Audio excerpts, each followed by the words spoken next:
Ya sabéis que cuidar el cabello es fundamental, pero hay veces que con esto no solo es suficiente. Hay problemas como la caspa, la grasa, la caída excesiva o la falta de volumen que requieren ponerse en manos de profesionales.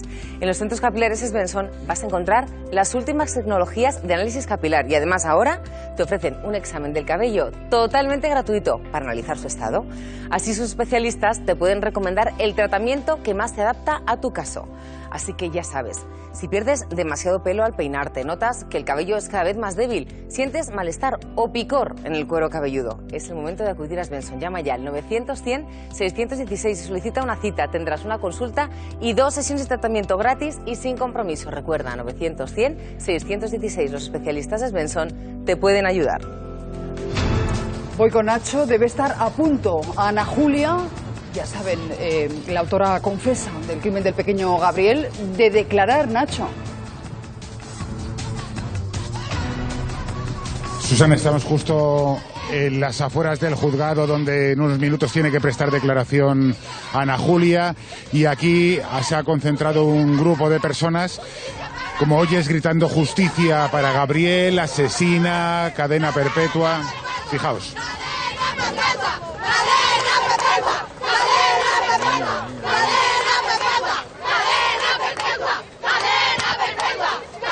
Mucha rabia, mucha indignación. Lo estamos viendo, Nacho.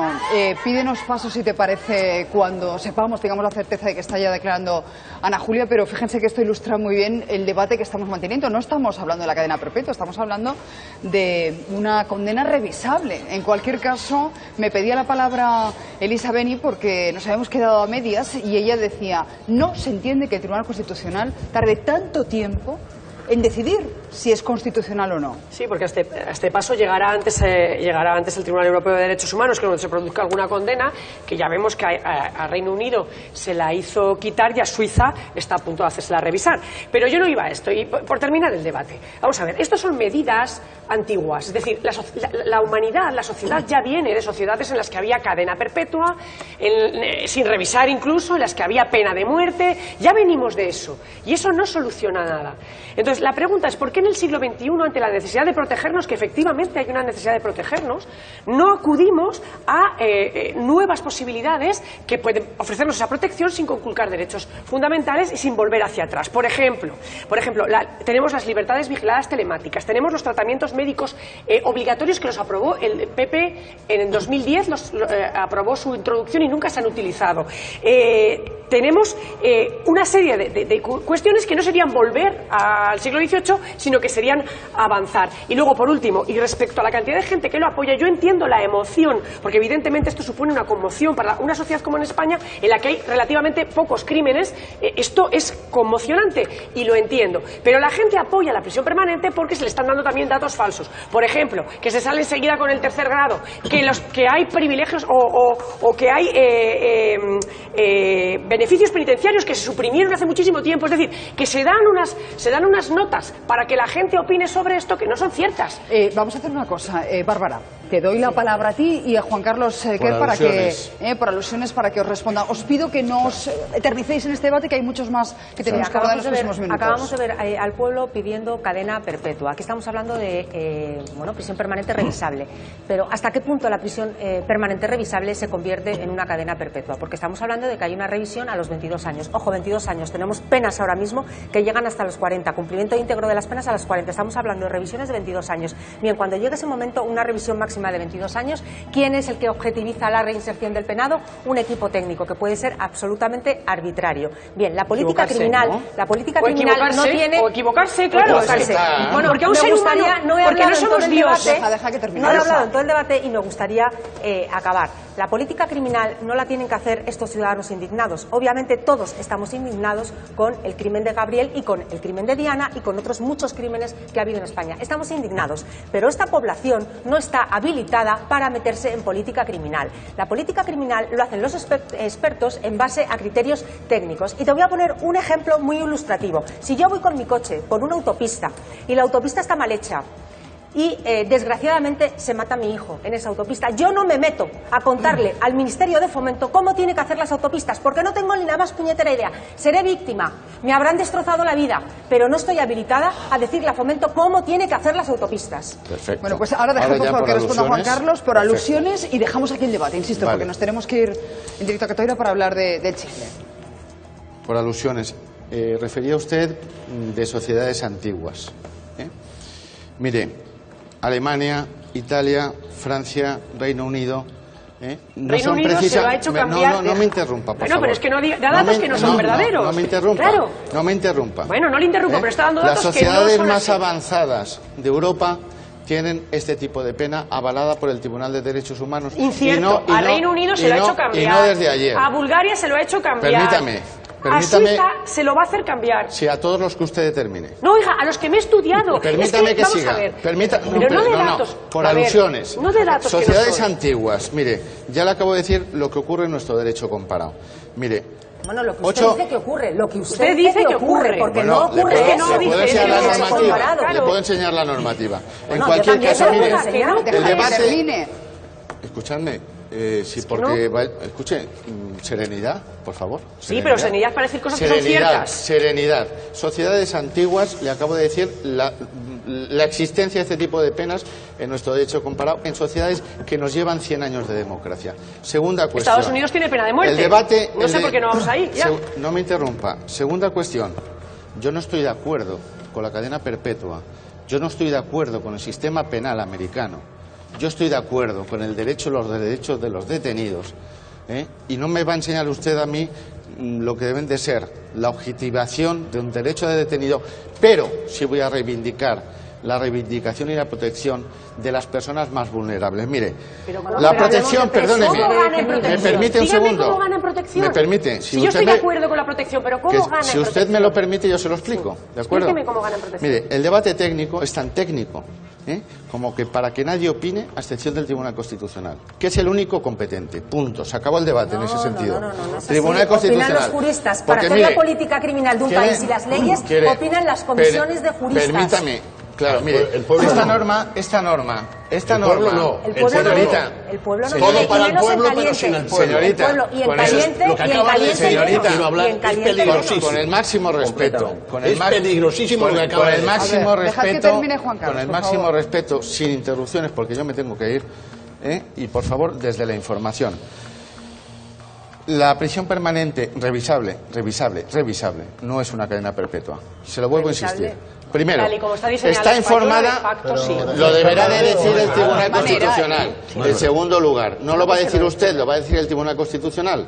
Ni usted, ni el PSOE, Ni yo, ni usted Podemos. tampoco. El Tribunal Claro. Constitucional. Ni usted tampoco. Único. Por eso le digo que el Tribunal Constitucional.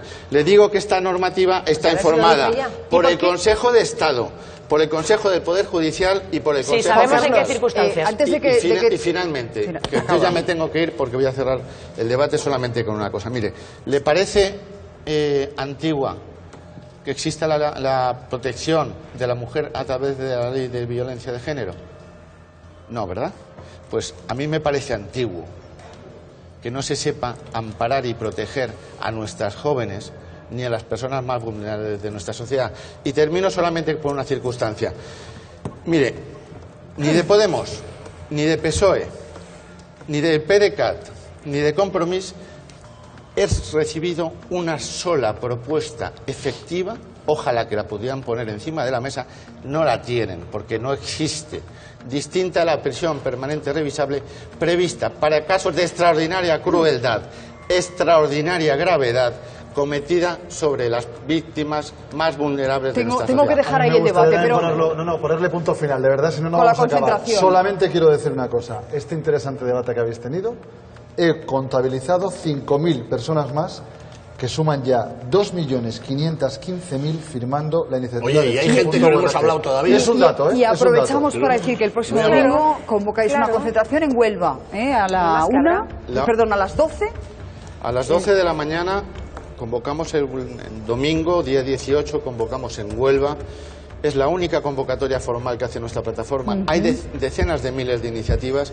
Es una plataforma hecha desde la serenidad para la protección de nuestros hijos, Desde aquí quiero invitar a todos los ciudadanos que lo consideren de bien de este país, que quieran proteger a sus hijos, que por favor que asistan a esta manifestación, a esta concentración, que no es de cadena perpetua, es de derechos de nuestros hijos. Y en segundo lugar, en la Plaza de las Monjas. Y en segundo lugar, por favor, que no es un debate de televisión, que la vida de Gabriel, que la vida de Diana, que la vida de Ruth no son reality shows.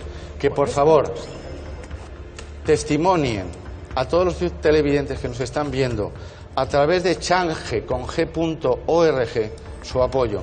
Llevamos más de 3 millones de apoyos, 4 familias en tan solo 2 meses. Si necesitamos 10 millones, vamos a llevar 10 millones, pero para eso necesitamos la colaboración ciudadana. Pues Juan Carlos. Y solamente pedir a la izquierda que proponga soluciones efectivas y que permita que sea el Tribunal Constitucional y no los 50 jueces alineados de siempre, los que determinen si una norma es o no acorde a derecho. Pues lo tengo que dejar ahí, insisto. Muchísimas gracias, Juan Carlos. Gracias. Mañana volveremos al debate, lo vamos a seguir muy de cerca en el Congreso, lo abordaremos también aquí, pero queremos ir a Catoira, Alfonso. Sí, porque sin duda el caso de Diana Quer, o el caso del chicle, o el caso de la mujer del chicle, es un nombre propio dentro del debate de la permanente revisable. Recuerden que ha habido una carta, recuerden que la mujer del chicle ya no está investigada, pero Carlos Portas, muy buenos días, en directo. Es cierto que él le dijo a sus padres que la mujer algo de conocimiento tenía. Cuando quieras. Sí, eso parece que se sustrae de la carta que se hacía pública en las últimas horas. Esta misma semana, la Audiencia Provincial de A Coruña desestimaba el recurso presentado por la familia Quer por esa desimputación de Rosario Rodríguez, por la mujer del chicle. Contra ese recurso, contra esa decisión no cabe recurso, pero sí el juez puede reabrir esa imputación, esa investigación, si aprecia elementos que puedan sostenerlo. ¿Y cuáles pueden ser esos elementos? Por ejemplo, pues esa carta de la que ya habéis hablado anteriormente con Juan Carlos Quer, una carta dirigida del chicle a sus padres, en donde, entre otros asuntos, hacía referencia que no quería inculpar a Rosario Rodríguez, a su mujer, pero que el día de autos, el día 22 de agosto de 2016, iba con él. Falta saber si se trata de esta nueva versión de una realidad, si se trata de verdad o si se trata de venganza, porque en esa misma misiva que dirigía el chicle a sus padres hacía referencia a que Rosario tenía intención de abandonarlo, de dejarlo, y eso también podría motivar algunas de las palabras que iban en esa carta. En todo caso, lo cierto es que en las últimas semanas, después de que al inicio Rosario sí fuese a visitarle a prisión, incluso con su hija, con la hija que tienen entre ambos, a partir de ahí pues se ha apartado un poco más de él, una situación que también se ha comprobado en los propios padres y en los propios familiares del chicle, que parece que le han abandonado a su suerte. Pues muchísimas gracias, Carlos. Espejo Público, les decíamos, ha tenido acceso a la ficha policial y a unos documentos que muestran, bueno, pues las deudas contraídas por Ana Julia en República Dominicana. Es imposible establecer ahora mismo relación directa entre lo que van a ver, lo que están viendo, y la muerte de Gabriel, pero sí que es muy interesante. Enseguida vamos a poder conocer a la persona que ha tenido acceso a una documentación que se puede resumir en, por una parte, la reseña policial. No nos consta que haya antecedentes penales de Ana Julia en República Dominicana, la ficha que tiene la Policía de República Dominicana de esta mujer, pero sí un dato llamativo. Debe una importante cantidad de dinero. No solamente importante, sino llamativamente coincidente con cantidades de dinero de las que hemos hablado en los últimos días.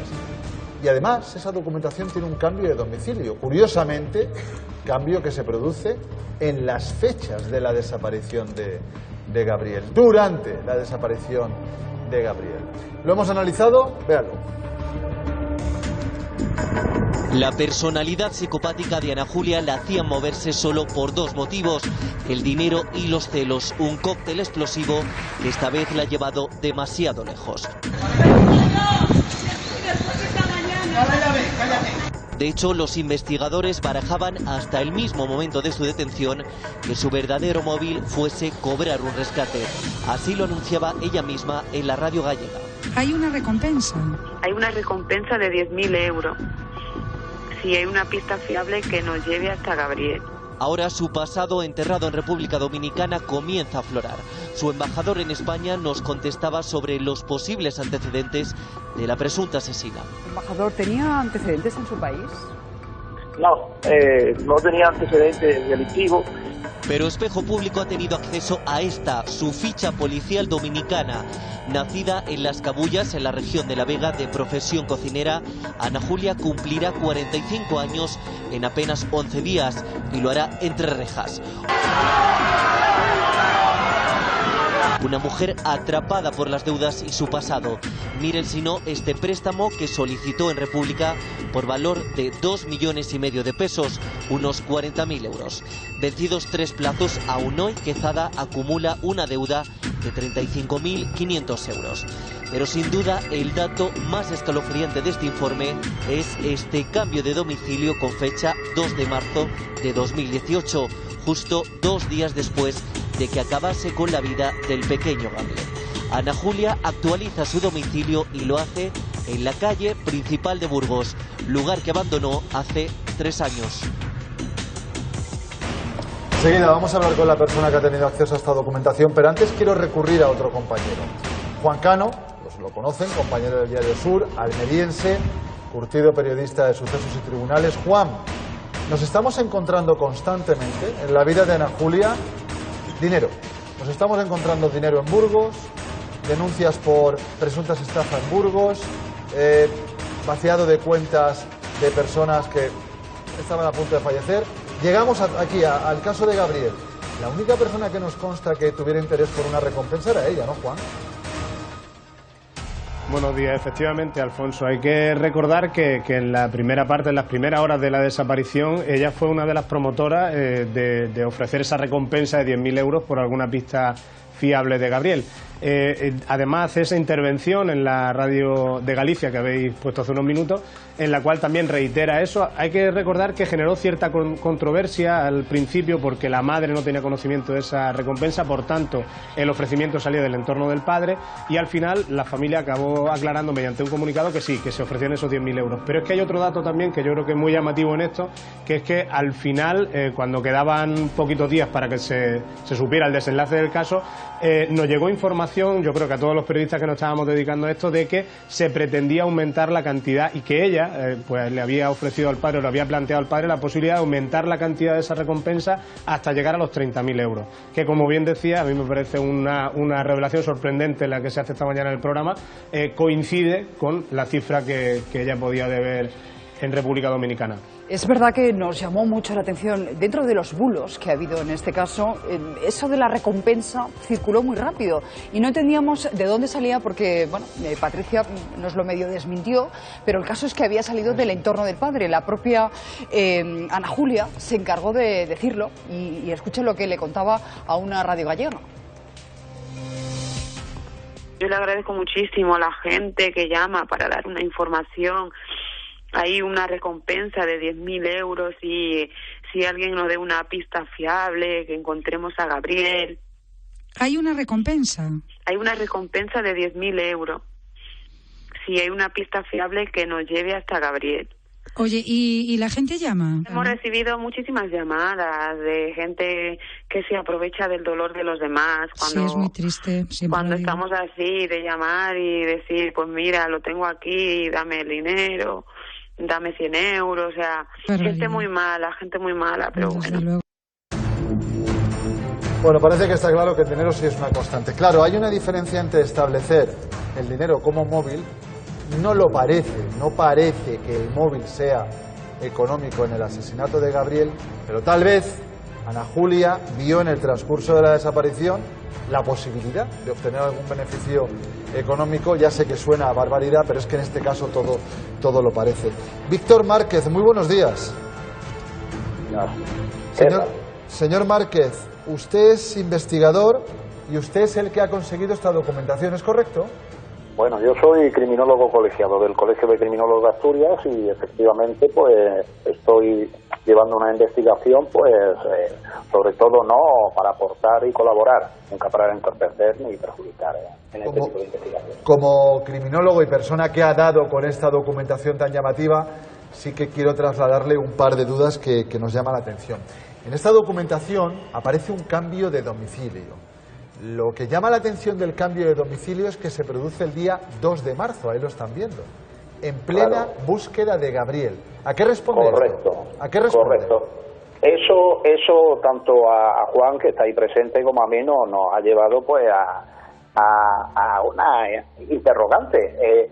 Fijaros que son pocos días después, ¿vale?, de la desaparición del chico. Por tanto, creo que es un dato muy significativo y sobre todo porque creemos, todavía no se puede identificar bien, que se debe a un domicilio todavía en Burgos. Por tanto, aún más curioso todavía, ¿no? Esos datos pueden aportar o avalar un poco mi teoría, ¿no? La teoría del móvil económico. Porque claro, tengas en cuenta que el asesinar por un beneficio económico es una de las áreas menos estudiadas, ¿vale? Con esto lo que se pretende identificar son los patrones de conducta y rasgos de personalidad recurrentes de asesinos que coincidan con la confesa autora. Entonces creo que es muy importante el establecer un correcto perfil criminal, ¿vale? Sobre todo para el interrogatorio y esclarecimiento de los hechos. Es lo que usted opina, de decirle que no es la tesis principal en la investigación. Cosa distinta sería que ella pensara, pero eso solo lo sabe ella, que durante la desaparición pudiera obtener algo.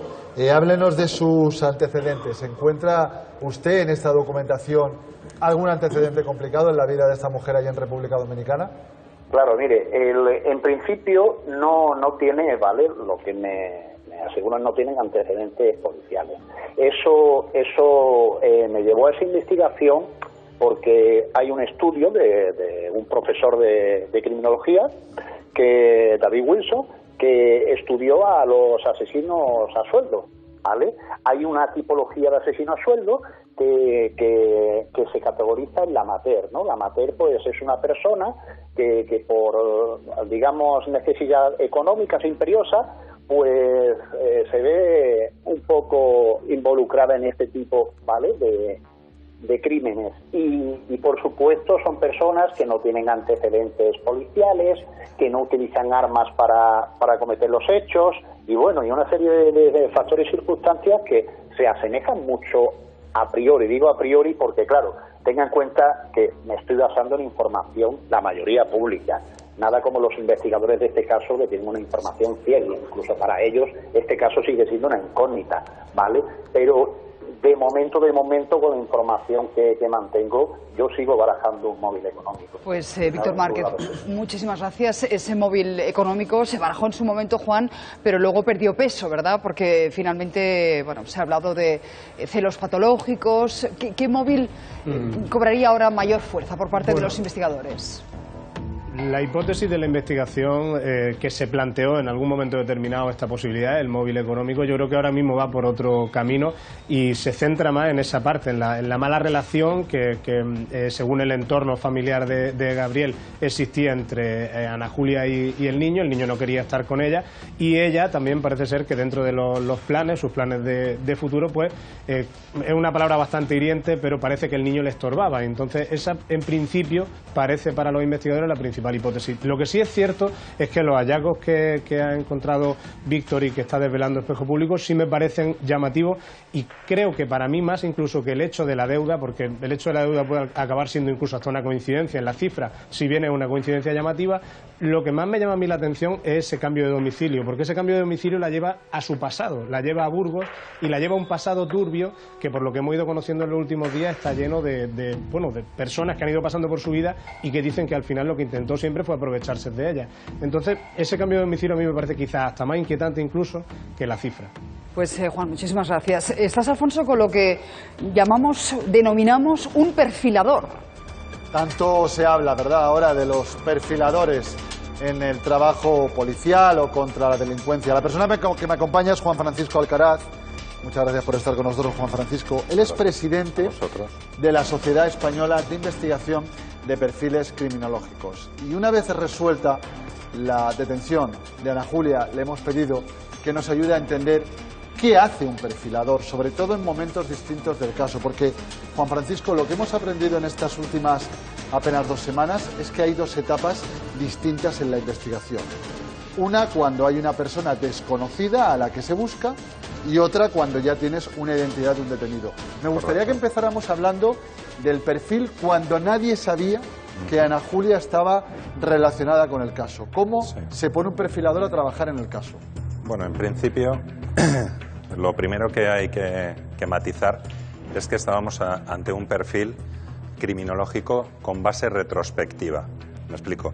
El perfil criminológico va enfocado a intentar comprender una personalidad que está haciendo unos hechos y que en este momento no se sabe, no tiene autor físicamente. Esto conlleva que cuanto más, y es duro decirlo, pero es así, cuanto más se produzcan hechos que vayan vinculados, se va a llegar a ese fin. En cambio, cuando se hace un perfil retrospectivo, los datos van a venir aportados por sucesos. Entonces, el día 28, creo recordar, el 27 se produce la desaparición. Desaparece un niño de 8 años. Un niño de 8 años. ¿Qué es lo primero que os dice eso? Automáticamente, en la sociedad que represento, se activa el protocolo de activar un perfil retrospectivo y entonces lo que vas haciendo es intentar mantener una serie de aspectos que vienen informados, sobre todo por los periodistas, puesto que en principio no hay una investigación 100% oficial, es un inicio, y se van haciendo, se van interpretando unas variables siempre con un método que es la gran diferencia de lo que luego aparecen en ciertos medios que son los charlatanes. Pues eso vamos, es importante. Vamos entonces con lo primero, Eduardo. Vamos avanzando, que si no, no avanzamos. Sí, niño de 8 años. ¿Qué es lo que nos dice? En principio, las circunstancias son la desaparición de un niño de 8 años en un entorno social muy reducido, muy concreto, muy rural. Esto es... Vamos a ver, geográficamente hay dos tipos de cómo actúan los depredadores a los que se refería el padre de Diana. Si es una víctima al azar o una víctima que ya está observada. Si es al azar, tipo Jeremy, el pobre niño de Canarias, pues te lo puedes encontrar en un momento dado en una batida de esta persona. Pero es que esto no cuadraba. ¿Por qué no cuadraba? Porque este niño conoce perfectamente la idiosincrasia de los caminos, se mueve perfectamente, tiene familiares allí. Entonces esto te lleva directamente a un círculo muy interno de la familia. No solamente interno, sino que si es un lugar apartado geográficamente, es conocedor del sitio, y si para colmo el niño está en un lugar de residencia no habitual, el presunto autor conoce la vida del menor. Claro, evidentemente conoce no solo la vida del menor, sino los movimientos del menor o de la persona que hubiera sido, en este caso un menor. Con ello tienes que ceñirte a varias cosas, y es hacer los análisis de las 5 áreas que se trabajan. En principio, un análisis de la escena del crimen, pero sobre todo en este caso empezaríamos por el perfil geográfico. Despoblación del lugar, planificación de hechos. Mirad, tal y como se mandó en su momento, en el cual no habían salido los datos que ahora ya se barajan, aquí estáis hablando, o se está hablando de una planificación. Es una planificación pobre. No es un delito planificado 100%. Bueno, es lo que decía antes Bárbara Arroyo. Claro. El plan puede ser malo o bueno, pero plan hay. El plan hay hasta cierto punto. Nosotros lo que considerábamos, y menos mal que está escrito, es que hay una planificación media, sobre todo enfocada a un estallido mental en un momento concreto. Ella sí que tiene la idea de producir un daño a ese menor. ¿Entiendo? Con anterioridad, totalmente. Eso es indescartable. Pero ella lo que no ha encontrado aún es el momento óptimo. Y el momento óptimo es, ella entra en una posibilidad que es cuando el niño, que estaba con ella y con la abuela, sale a jugar a casa de sus primos. No, continúa. Sí, ella interpreta ese momento como óptimo. Es que ya le estás poniendo nombre y entonces ya tenemos que superar esto. Porque esto era la perfilación del secuestrador desconocido. Vamos a hacer una cosa. Bien. Aprovechando que está con nosotros Juan Francisco, vamos a escuchar la segunda parte. Esto era cuando nadie sabía que era Ana y de repente se la detiene. Me gustaría escuchar contigo a la propia sospechosa de cómo en un momento dado comete un error importante. Véanlo. Sí. ¿Cómo es Gabriel? ¿Cómo es este niño de 8 años? Guapísimo, muy obediente. Le dice una cosa, obedece, muy humilde, muy bueno con todos, da lo que tiene. muy bueno en el colegio, en sus estudios. Es un niño excelente, delgadito, muy guapo de cara, muy cariñoso, te da besos, te quiero, Ana, papá, te quiero mucho. Es muy cariñoso, es un niño estupendo, si es que no se merece lo que le está pasando. Gabriel se marchaba con sus amigos y venía: Ana, dame una manzana, Ana, dame un Actimel, Ana, dame un cachito de pan, que vengo a beber agua. Y si le decíamos, ven dentro de media hora, venía, le preguntaba la hora a Rosita, la abuela de los nietos, ¿dónde él va? Es que Ana me ha dicho que tal, que tengo que ir. Es que la abuela me ha dicho que dentro de una hora tenemos que irme a tal sitio, tengo que irme. O sea, que era un niño muy responsable. Es un niño muy responsable. Ella misma se corrige. Hace 4 días que ha desaparecido y dice, era un niño muy responsable, y de repente dice, es un niño muy responsable. Esto es en las conductas, en este caso, evidentemente, y a falta de los análisis, en este caso de los test psicológicos que le van a hacer a esta criminal, claramente tiene una personalidad psicopática, además de libro. Y dentro de este tipo de personalidades, ellos no empatizan. Como no empatizan, sus remordimientos están mal interpretados. Ella lo que hace es excusas morales ante la sociedad. No es que ella realmente crea lo que está diciendo. Ana, dame una manzana. Ana. Eso es una despersonalización, una quitar carga de su pobre moralidad. ¿Por qué? Porque si te das cuenta, conforme tú dices, la espiral de delincuencia en esta persona ha ido subiendo y además sistemáticamente. Psicópatas no son los asesinos en serie, psicópatas no son los violadores en serie, psicópata es el que comete en principio pequeños delitos que le van haciendo llegar a esta espiral. Ella, lo que pasa es que cuando produce la muerte del menor, rompe lo que se llama el freno moral. Pasa una frontera que nunca había sobrepasado. Una frontera importante. Nos han dicho todo el tiempo desde la investigación que Ana Julia era un personaje complicado, difícil, al que había que enfrentarse con todo planificado. Juan Francisco Alcaraz nos ha ayudado a entender cómo se perfilan y cómo se preparan estos interrogatorios tan difíciles, Susana. Pues interesantes reflexiones las de este perfilador. Nacho Abad, ¿se retrasa la declaración de Ana Julia prevista para las 12 del mediodía? Ese es el titular, Susana. La declaración estaba prevista a las 12 de la mañana, son las 12:27 y se retrasa la declaración de Ana Julia ante el juez. Desconozco los motivos. Hace un instante hablaba con un portavoz del Tribunal Superior de Justicia que anuncia que nos avisará justo cuando comience esa declaración. Puede ser que el juicio anterior del abogado no haya terminado y por tanto no haya podido comenzar esto, pero desconozco la razón oficial por la que se retrasa la declaración. Esa es la última hora. A las 12 estaba previsto, ya son casi las 12:30 y no ha comenzado. Pues me quedo con ese titular. Se retrasa esa declaración ante sede judicial de Ana Julia. Ayer escuchábamos a la madre de Gabriel hacer referencia a un cuento. Decía, mi hijo ha ganado, la bruja mala ha desaparecido. Era un precioso texto de una mujer que no les conocía de nada. Se lo hizo llegar a la madre por internet. Recuperamos ese momento.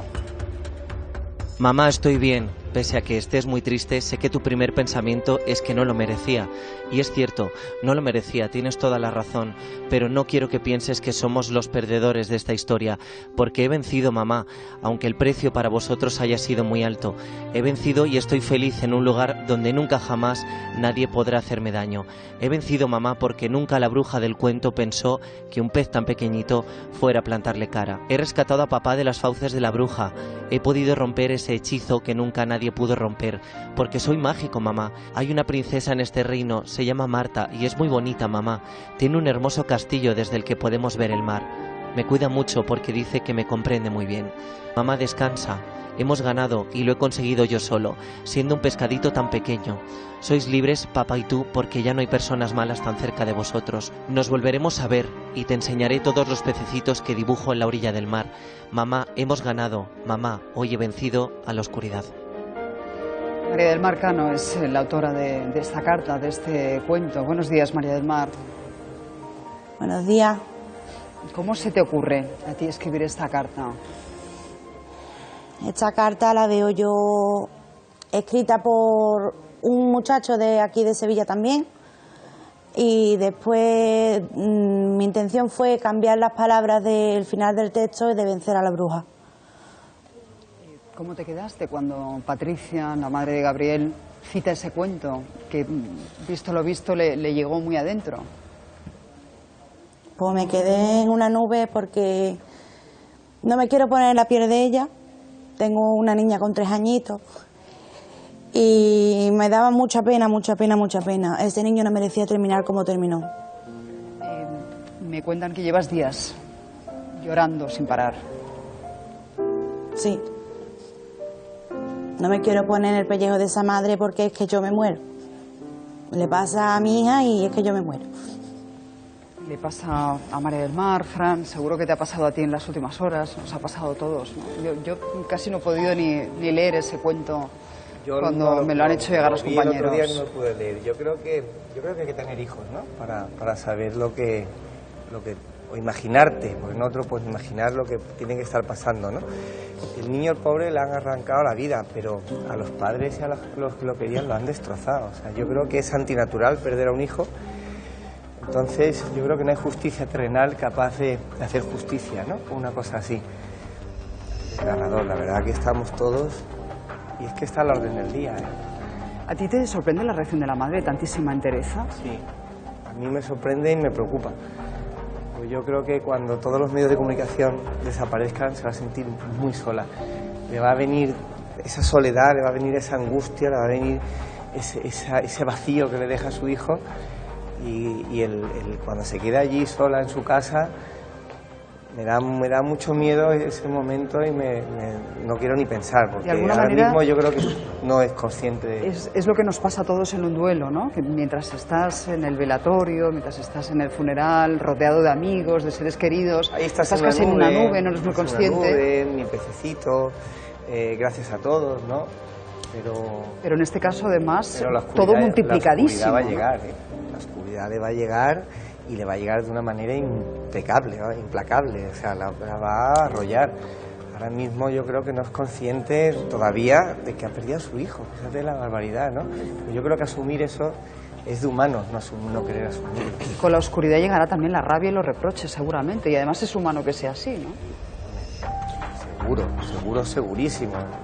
Ella ahora mismo, yo en cambio tengo pena y rabia, mucha rabia y mucho miedo, ¿eh?